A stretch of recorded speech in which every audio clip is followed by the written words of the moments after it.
ഭർത്താവിൽ നിന്ന് വിവാഹമോചനം നേടി 3-ാം ദിവസം യുവതി ജീവനൊടുക്കി. തിരുവനന്തപുരം മണികണ്ഠേശ്വരം സ്വദേശിനിയായ 45-കാരിയെയാണ് പുലർച്ചെ മുറിയിൽ തൂങ്ങി മരിച്ച നിലയിൽ കണ്ടെത്തിയത്. മുൻ ഭർത്താവിൻ്റെ പീഡനത്തെ തുടർന്നാണ് ജീവനൊടുക്കുന്നതെന്ന് എഴുതിയ കുറിപ്പും മുറിയിൽ നിന്ന് കണ്ടെടുത്തു. കഴിഞ്ഞ ശനിയാഴ്ച കോടതിയിൽ നിന്ന് വിവാഹമോചനം ലഭിച്ച വീട്ടമ്മ മകളുമൊത്ത് ഒറ്റയ്ക്കായിരുന്നു മണികണ്ഠേശ്വരത്ത് താമസം. തിങ്കളാഴ്ച രാത്രിയോടെ വീട്ടിലെത്തിയ ഭർത്താവ് വീട്ടമ്മയെ ക്രൂരമായി മർദ്ദിക്കുകയും ശാരീരിക പീഡനത്തിന് ഇരയാക്കുകയും ചെയ്തെന്ന് ബന്ധുക്കൾ ആരോപിക്കുന്നു.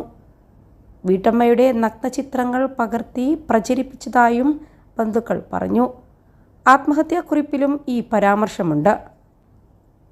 വീട്ടമ്മയുടെ മരണത്തിൽ മുൻ ഭർത്താവിനെയും ഇയാളുടെ സുഹൃത്തിനെയും വട്ടിയൂർക്കാവ് പോലീസ് കസ്റ്റഡിയിലെടുത്തിട്ടുണ്ട്.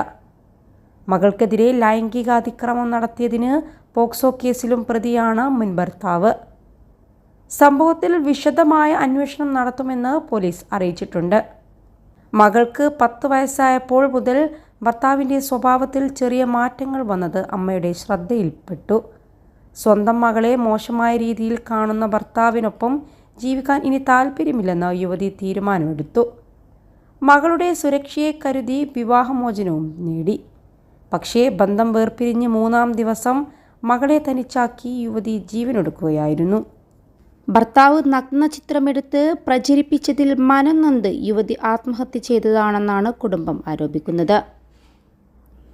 മുൻ ഭർത്താവിൻ്റെ പീഡന കഥകൾ ജീവനൊടുക്കുന്നതിന് മുൻപ് യുവതി എഴുതിയ ആത്മഹത്യാക്കുറിപ്പിൽ വ്യക്തമാക്കി പറയുന്നുണ്ട്.